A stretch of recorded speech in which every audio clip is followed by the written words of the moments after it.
Let's talk baseball with Eddie Watt, two-time World Series champion. Hey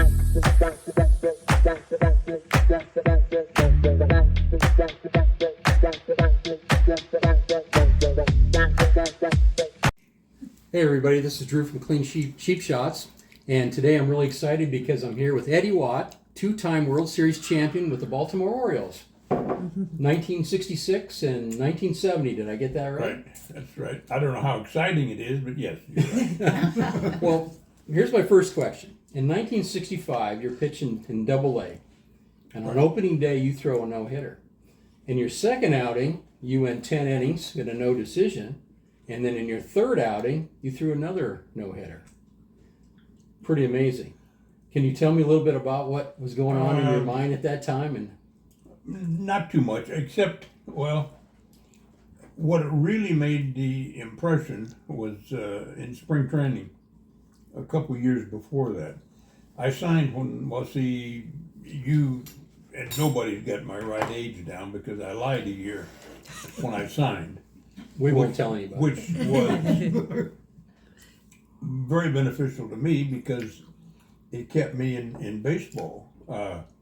After my second year, the general manager he was a farm director at that time, came out in front of all the minor leaguers and said, okay, anybody 20 and 2 stand up. Well, I was 22, but my contract only said 21. So I said back down. And he said, okay, you, anybody here 22 is released. And it got my attention because I was 22 years old. Well, then I had a very, very good year. And then we get to 1965, and I opened the season with the no-hitter. And going down to the bullpen, I started to warm up. Earl Weaver was the manager in Double-A, and he come running down to the bullpen. He said, now, sit down and relax. They're going to wait until all the crowd gets in. And in Elmira, we used to get 85 or 90 people, and I guess one of them got stuck in the turnstile or something, so we had to wait till the last few got in. And then I started and pitched 9 innings and happened to throw a no-hitter. We made a couple of good defensive plays. Sure. Then we went to Pittsfield, and it was the Red Sox club up there. And I went 10 innings, and I think I gave up 3 hits maybe or whatever it was, but it was nothing to nothing when I came out. And then we went back home. And Williamsport, I think they were the Mets maybe at that time, and I had to throw another no-hitter, and again had a couple of good defensive plays. So then the fourth game, I went to Reading where the Red Sox were, and just got the holy hell beat out of me. I lasted 3 innings and gave up 6 or 7 runs. And was lucky to escape with that. Well, then we went back to Elmira, and my next start, I had another no-hitter going into the 7th, and we were up like 4 or 5 to nothing. And the hitter hit a fly ball. One of the hitters hit a fly ball out to right field, and the guy staggered around, literally staggered around, and ended up getting hit on the head with the fly ball. And then the game went into chaos, and I pitched 9 innings and I won.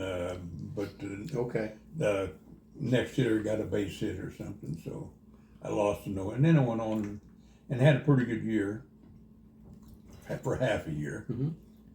And then they sent me to AAA, which was at Rochester, New York, just up the road about 90 miles, and they kept me in Elmira.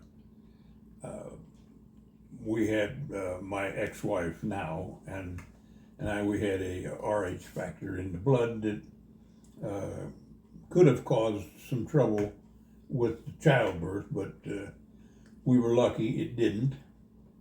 And then, so they kept me there until, my son Eddie was born.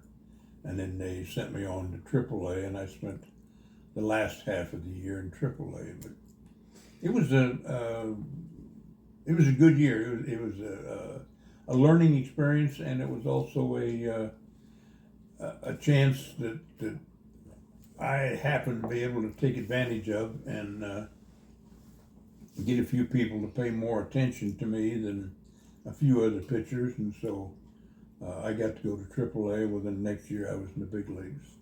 Well, at some point, they made the decision to make a reliever out of you. How did that decision come about? Well, I went to spring training, and at that time, well, the Orioles had, I think, a pitching staff the year before that was dotted with a couple of young guys. Palmer was, and that's a good story too. Palmer was there, McNally was there, and then they had a couple of older guys, Steve Barber, and a couple other people. That guy right there?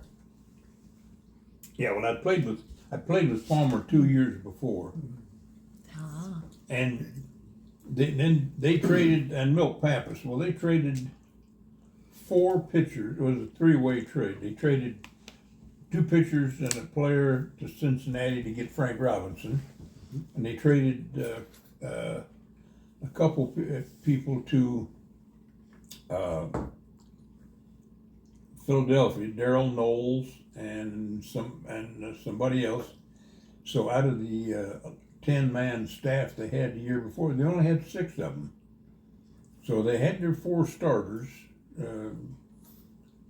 and I made the club as the 10th or 11th man on a 10 or 11-man pitching staff. See, at that time in the big leagues, you could keep 28 people the first month. And, okay. Coming out of spring training. Out of spring training.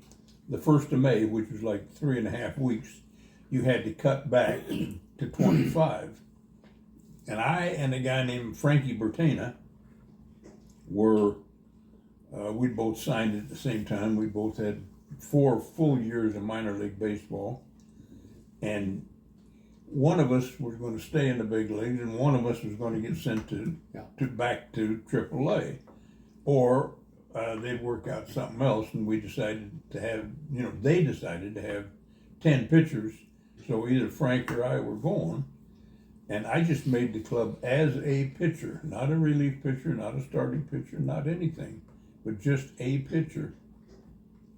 And I started to have a really, really good year.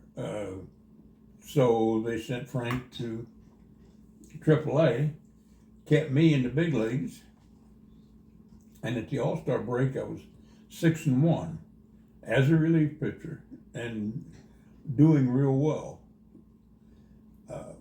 Barber his arm got to where he couldn't throw, and they thought I was the logical choice because in 4 minor league seasons I had never pitched an inning of relief. I'd been a starter all the time. So I was nominated to take his job. Okay. And I was a mediocre, at best, relief pitcher. I think I started 13 games, and I think I was, 2, 3, and 5, I think, as a starter. 1 complete game, and was just a mediocre starting pitcher.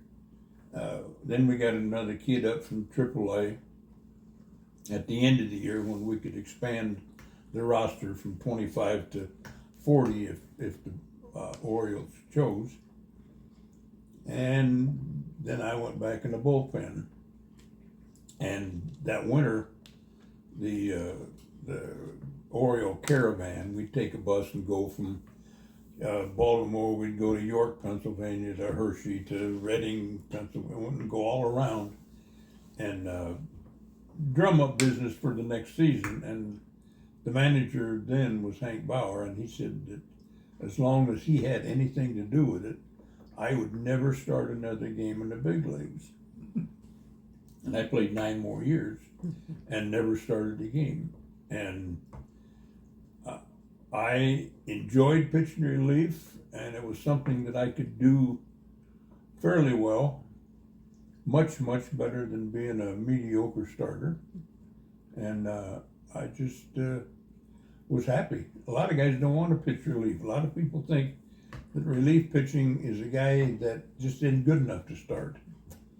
And that's not really the case all the time. So, Well, I have a question regarding pitch counts. Now, you were a pitching coach? Is that do I have the last 25 years. you were a yes. pitching coach? Yeah. So, what's your take on pitch counts nowadays? They certainly don't want them pitching over 100 pitches in a game, and it's probably even less than that now. But what's your thoughts on that? I don't. If I'd have had 100 pitch limit as a starter, I would have probably got into about the 4th or 5th inning. 5th inning. I think if you take care of your arm, if you do something besides watch television and play video games as a kid to start with, you can build your arm to where 100 pitches isn't much. I mean, I don't think I ever pitched a 9-inning game on less than 140. And that was just regular, that was just normal. I have seen people, tell you a quick story. Denny McLean won the last pitcher to win 30 games, and he was 31-4, I think it was 68, 69, whatever it was, 70, one of those years, 68, I believe. We were in Baltimore, and he started against us, and we went, and it was one of these games that last at bat was going to win. And at the end of 9 innings, the score was about 10-10, and Denny McLean was still pitching. And in the 11th inning, he got a guy on, and here come Mayo Smith out to take him out of the ball game. And Denny just turned around and looked at him, and Mayo, he told Mayo, he says, Mayo, just get out of here. I am here now. I'm going to stay here. He went 13 innings. He struck out about 14 or 15. He walked about 14 or 15. He ended up throwing 212 pitches. And he ended up... That's unbelievable. Yeah. Yeah, well, you had to know Denny McLean. He ended up losing the ball game in the bottom of the 13th. We'd gone through, I think we were on our 3rd or 4th pitcher by that time. And he was going to stay out there.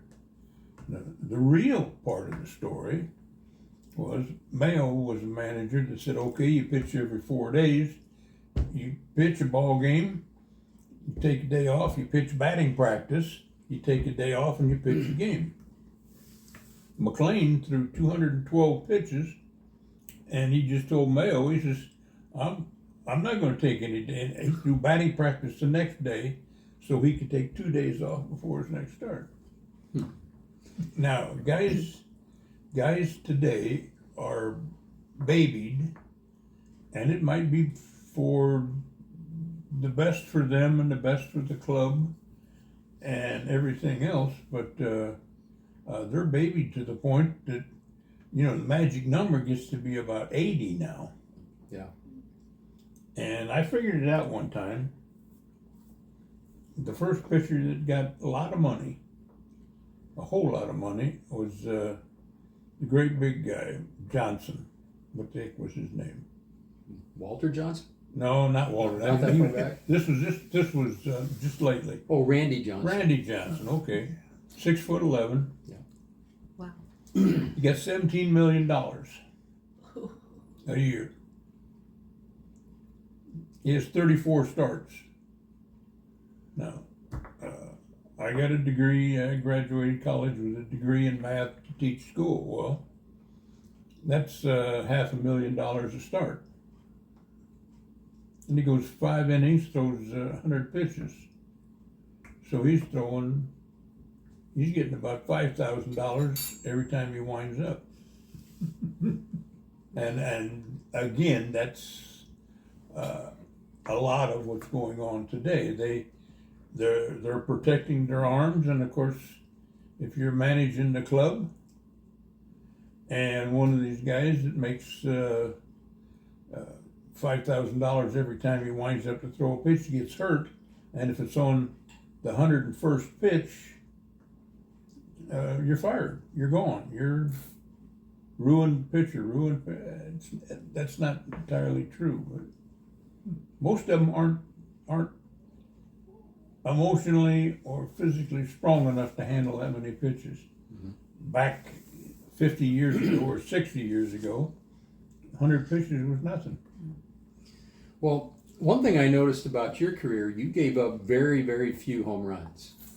Very few. Did you throw a sinker ball, or I noticed you kind of had an arm angle about 3/4. I was I was even lower than that. I was Okay. very low 3/4, almost sidearm, and I pitched 17 years.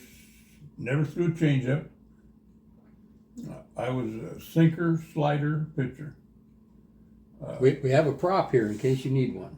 Well, the grip on the ball got nothing to do with it. Okay. It's how it comes out of your hand. You can do a whole lot of things with the ball, you know. But I was a sinker slider pitcher, and the secret is the sinker spins like this. Slider spins this way. Mm-hmm. If you're standing and I'm throwing the ball 90 miles an hour, you don't have time to figure whether it's this way or this way. So I would start the majority of the pitches middle of the plate, and then it'd go at a right-handed hitter's knee on the sinker. Slider, I would try to hit the left-handed hitter on the back kneecap. Okay. And I talked to a couple people, and they said that for some reason I was tougher to pick up and see, and maybe it was the arm angle and the action and the spin on the ball or something. But I didn't give up many home runs. I tried to keep the sting out of the bat, and I was never a great strikeout pitcher. I tried to keep the ball inside the ballpark and let our guys play with it, because when I was in Baltimore, I was blessed with the best defensive club in baseball. Brooks played third every day, and he was the best third baseman, bar none, that ever picked up a glove. Belanger was the best shortstop I ever played with. And before him was Louis Aparicio. And of course, Louis is in the Hall of Fame. Belanger took his job when then Louis got traded. Well, Belanger was better than Aparicio as a shortstop. Blair was the best center fielder I ever saw play. Paul Blair. Paul Blair. Frank played right most of the time, and he was actually a pretty good outfielder. Well, this is a good segue because I actually had a question. Okay. This comes from John Keating, That 70s Card Show. Now, I need to tell you, John Keating is a Philadelphia native. Okay. Here's his question. He wants to know why you think Mike Schmidt is better than Brooks Robinson. Brooks Robinson. Why I think Schmidt's better? Yeah. Schmidt hit more home runs, Okay. and he was stronger. And Brooks was the most amazing person you've ever seen. If you get up and stand beside him, he is the most unimpressive superstar-looking man you've ever seen. Now, you walked up beside Bob Gibson. He was just intimidating just to look at him. Other guys, Frank Robinson, he had about a 26-inch waist and about a 40-inch chest and tremendous arm. Brooks could not run, could not throw, but he ended up hitting 300 and some home runs, was the greatest third baseman to ever play. Tremendous reflexes. He couldn't run a lick, but he was the quickest from here to here, to here to here. He played his position better than Schmidt did, and Schmidt hit a lot more home runs and was maybe better that way. But there are a lot of third basemen that could end up hitting more home runs than Brooks. But as a total all-around player, there's nobody that would ever touch him. Well, I have another question.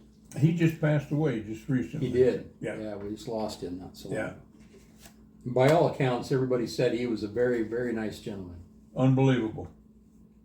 Quick Brooks Robinson story. Okay, we can do that. I was in winter ball in Phoenix. I was in winter ball in Phoenix, coach as a pitching coach, and Brooks had gone down to sign autographs. And it was at the Holiday Inn. They had a big meeting hall or whatever it was, and it cost $1 to get in. This was, I don't know, early when I retired, 75. This must have been about I think I was with Houston, so it had to be middle to late 90s, middle to late 80s.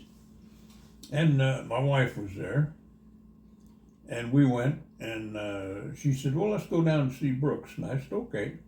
So we went down, and she found out that it cost $1 to get in.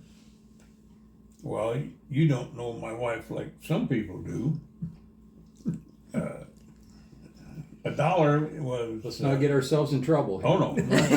She knows this. Okay, I just want to make sure. Well, she don't know how to turn the computer on, or so you can't get. But anyhow, Okay. she wasn't going to pay $1 to go see Brooks, and I said, okay, I will. Oh, and I gave the guy $1, and I went in, and Brooks saw me from.